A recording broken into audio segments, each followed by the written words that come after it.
Hello, grade 4. This is your sir again, and we will start with pray. In the name of Lord Jesus, we pray, God, help us for today.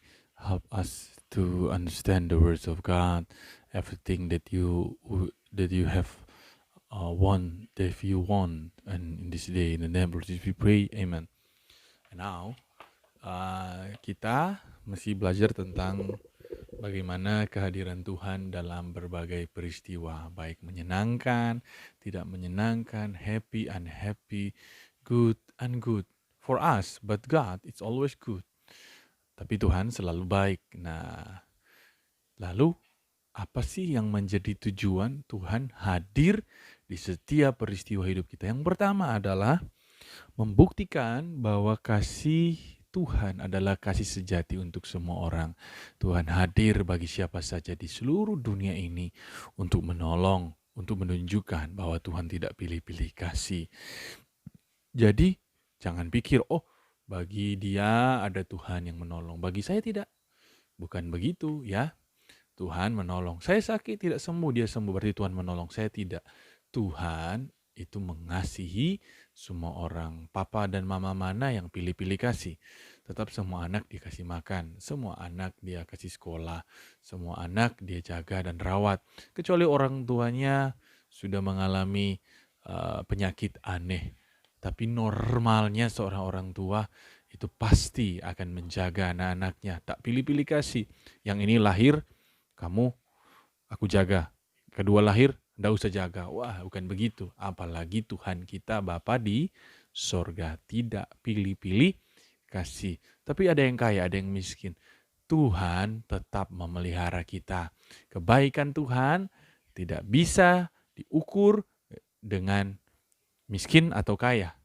Karena kebaikan Tuhan lebih hebat dari semua itu. Yang kedua adalah untuk mengingatkan manusia bahwa kita hidup harus bergantung pada Tuhan.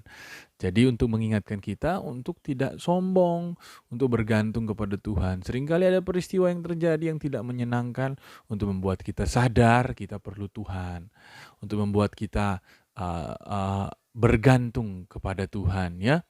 Contohnya misalnya, kalau kamu sehat-sehat terus, kamu tidak akan berdoa untuk minta kesembuhan. Kalau kamu punya segalanya, kamu jadi tidak mau bergantung sama Tuhan. Ya, tidak mau bergantung itu tidak mau berdoa, Tuhan tolong, Tuhan tolong. Kalau kita semua langsung pintar aja, tidak harus belajar, maka kita tidak akan berdoa untuk belajar supaya ulangan nilainya baik. Ya kan? Kalau semuanya lancar-lancar, pergi kemana-mana, ke mall, ke tempat rekreasi, menggunakan kendaraan, dan tak pernah kecelakaan. Tidak ada orang yang akan berdoa minta tolong perlindungan sampai di tujuan. Bukan berarti Tuhan menciptakan kecelakaan. Tapi seringkali ada kecelakaan membuat kita mau bergantung kepada Tuhan. Mau berserah kepada Tuhan. Mau berdoa kepada Tuhan. Itu yang kedua. Yang ketiga adalah Tuhan hadir untuk menjaga kekudusan kita. Kudus itu hidup baik, tidak bercela, hidup kudus, hidup yang sesuai firman Tuhan. Tuhan ada untuk mengingatkan kita. Contoh, sudah mau mencuri, tapi Tuhan ingatkan tidak boleh mencuri. Atau sudah mau memukul orang, tetapi ada yang menahan, ada orang yang tahan. Itu Tuhan hadirkan untuk membuat kita tetap kudus. Udah mau mencontek, tapi ada guru yang melihat. Itu Tuhan izinkan supaya kita tetap kudus ya. Udah mau melihat hal-hal yang tidak baik di handphone, mama kita tahu, wah lebih baik begitu. Tuhan izinkan untuk menjaga kekudusan kita.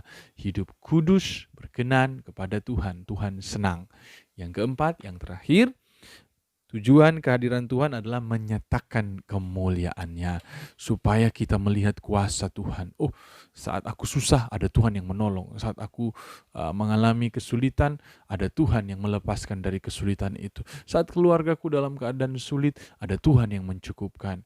Saat aku kemana-mana dan terhindar dari kecelakaan ada Tuhan yang menjaga.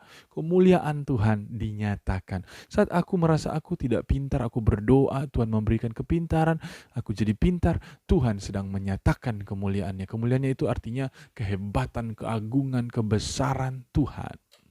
Jadi ada 4 tujuan dari Tuhan mau hadir dalam hidup kita. Yang pertama, membuktikan bahwa kasih Tuhan untuk semua orang.